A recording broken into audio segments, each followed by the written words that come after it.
This is the Pre-Algebra Unit 9 Quiz Study Guide. For numbers 1 and 2, it says use the percent proportion or the percent equation to solve. Number 1, 52 is what percent of 110? So here's your 52.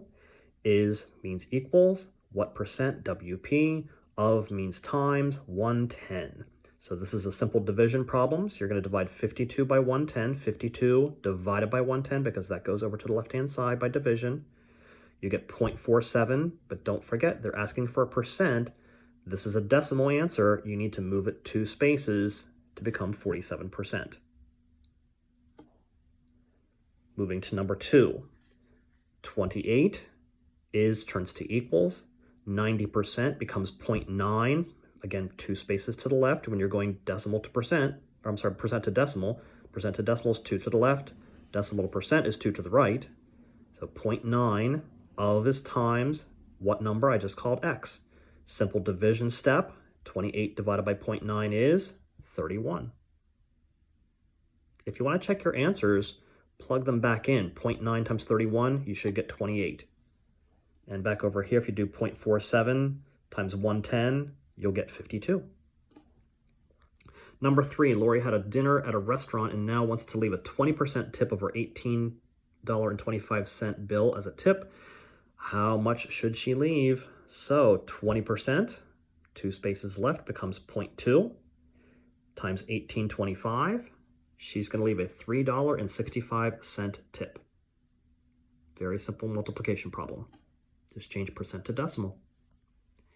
Numbers 4 and 5 says find the selling price for each item given and the cost, of the cost and the percent of the markup or discount. So you have 2 things to do here. So for number 4, for example, number 4 says a 15% discount of a $30 shirt. Well, take 15%, 0.15 times 30. That's a $4.50 discount, D-I-S-C, discount, $4.50 discount. If you're not paying 15%, you are paying 85% times 30. You're going to pay $25.50 as your SP, your selling price. Now you have an option here. There's a very easy option. Knowing whether it's a discount or markup, if you know that that is a discount, you're taking that off of the original amount. What you could also do as a secondary problem here is just take $4.50 away from 30. You're still going to get $25.50. So there's 2 ways to do that. You can either just take that first answer and subtract it off the original number, or just do a completely separate problem, knowing your numbers out of 100 here, 15 and 85 have to add up to 100. So you're not paying 15%, you are paying 85%. Each of them get multiplied, and you get your answers. Or again, just take the first answer, subtract it from the original number. When you have a markup, you have an 82% markup, means you're paying 82% higher than the original price. So 82% of 18 is $14.76. And we talked about before, you're paying then 182% of that item. You're paying the whole item's amount and 82% more. So 182%, which would be 1.82 times 18, you're paying $32.76 as your selling price. So again, the secondary way to do this problem is simply take that first answer of your markup, add it back into the 18. So you add these and you're going to get $32.76 as your selling price. So again, 2 options there to get that secondary answer. Moving on to number 6, you get a 12% discount at aquarium. He paid $69.50. What was the original price? So once again, this goes back to a discount problem. So if you're not paying 12%, you are paying 88%. Base that off of 100. 100 minus 12 is 88. 0.88, your 88%, 0.88 times your selling price is how much you paid. So this just becomes a division problem. So $69.50 divided by 0.8 is $78.98. Make sure, please make sure that you are putting these as dollar amounts whenever they ask for them. Notice with all these problems up through here, they're dollar amounts. Make sure it's a dollar amount which has 2 numbers after the decimal. If you have to round any of these answers based on what your calculator says, please make sure you address that and put your dollar signs. Number 7 is an interest problem, simple interest. They give you all the numbers. So the principal P is 1,500.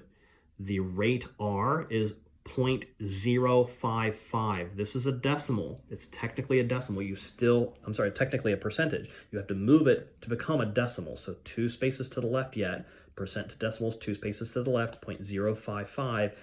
number is always given in years. Remember, that's always years. If it's months, you've got to change it. So 2 years just becomes 2 right there.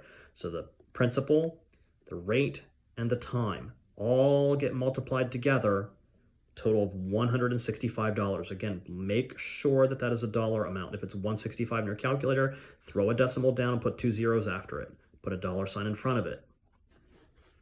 And lastly, with number 8, Maria invests $14.20. There's your principal. For 3 years, there's your 3. You're looking for the interest rate as a percent, so that's going to be your unknown quantity. Let's figure out where the $450 comes from. So over here, it says $12.50 for interest each month. Well, let's revisit this. 3 years, remember we said years is the necessary number here, but over here, you've got to multiply out by 36 because there's 36 months in 3 years. 3 times 12 is 36. So $12.50 times 36 months is a total of $450. So she paid a total of $450 over those 3 years. That is your amount of interest. So that's where this $450 would come from. So $450 equals your principal times the unknown rate times the time of 3 years. These multiply together to get $42.60.